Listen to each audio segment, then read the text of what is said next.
पुनः स्वस्तिर्मानुषेभ्यः ऊर्ध्वञ्चिकानुभेषजम् तन्नो अस्तु त्रिपदे शञ्चलुष्पदे ॐ शान्तिः सहस्रशीर्षा पुरुषः सहस्राक्ष सहस्रपात् स भूमिं विश्वतो भृत्वा अत्यष्टदशाङ्गुलम् वीर्गम् सर्वम् यद्भूतं यच्च भव्यम् तस्येषादः यजन्नेनातिरोहति एतावानस्य महिमा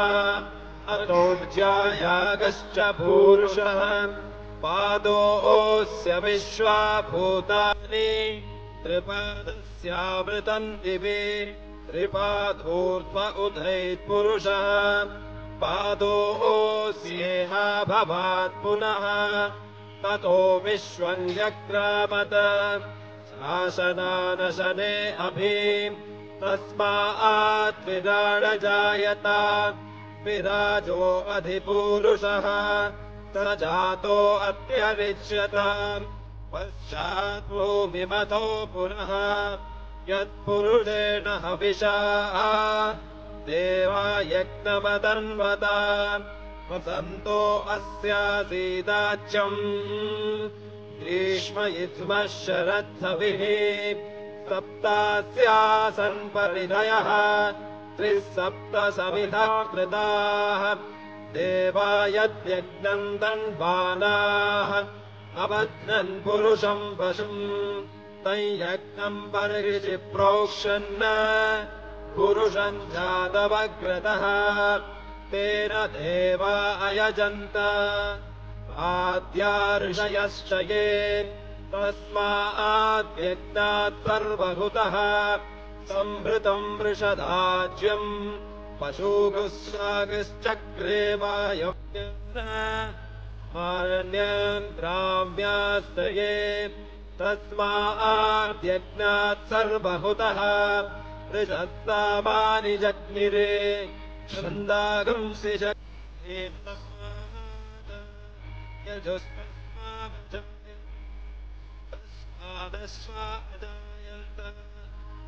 केचोभयारतः गावो अजग्ने तस्मात् जाता अजावयः यत्पुरुषौ व्यदतुः कथिता व्यकल्पयन् मुखम् किमस्य कौ बाहु का भूरूपादाबुच्येते ब्राह्मणोऽस्य मुखमासीत् बाहुराजन्यः कृतः तस्य यद्वैश्यः पद्भ्यागम् शूद्रो अजायत चन्द्रमा मनसो जातः चक्षुः सूर्यो अजायत मुखादिन्द्रश्चाग्निश्च प्राणात् वायुरजायत नाभ्यासीदन्तरिक्षम् शीर्षोद्योऽसमवर्तत पद्भ्याम् भूमिर्दिशः श्रोत्रात् तथा लोकागम् अकल्पयन् वेदाहमेतम् पुरुषम् महान्तम् आदित्यवर्णम् तमसः सुभारे सर्वाणि रूपाणि विचित्य धीरः नामानि कृत्वा विवदन यदास्ते धाता पुरस्ताद्व्यहुला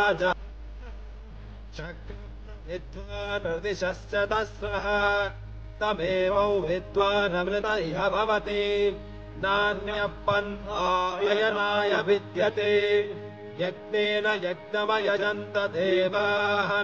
तानि धर्माणि प्रथमन्यासन् ते हनाकम् महिमानम् रचन्ते यत्र पूर्वे साध्या सन्ति देवाः अध्यसम्भूतपृथिव्यैरसाच्च विश्वकर्मणस्तमवर्तरादि तस्य दृष्टा विदधद्रूपमेति तत्पुरुषस्य विश्वमाजानमग्रे वेदाहमेदम् पुरुषम् महान्तम् आदित्यवर्णम् तमसः परस्तात् तमेवौ विद्वानमृत इह भवति नान्यः पन्था विद्यते यनाय प्रजापतिः सरति गर्भे अन्तः अजायमानो बहुधा विजायते तस्य तीर्थाम् परिजानन्ति योनिम् मरीचीनामलमिच्छन्ति वेदसः यो देवेभ्यादमति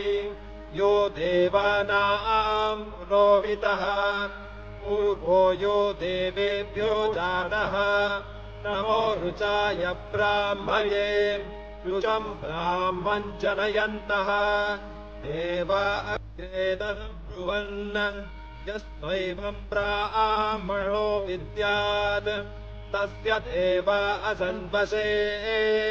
ह्रीष्यते लक्ष्मीश्च पत्न्योः अहोरात्रे पार्श्वे नक्षत्राणि रूपम् अश्विनौ व्यात्तम् इष्टम् मनिषाण अमुम् मनिषाण सर्वम् मनिषाण ॐ शान्तिः शान्तिः शान्तिः हरे कृष्णा कृष्ण कृष्ण हरे हरे हरे राम राम राम हरे हरे हरे कृष्णा कृष्ण कृष्ण हरे हरे हरे राम राम राम हरे हरे हरे कृष्णा कृष्ण कृष्ण हरे हरे हरे राम राम राम हरे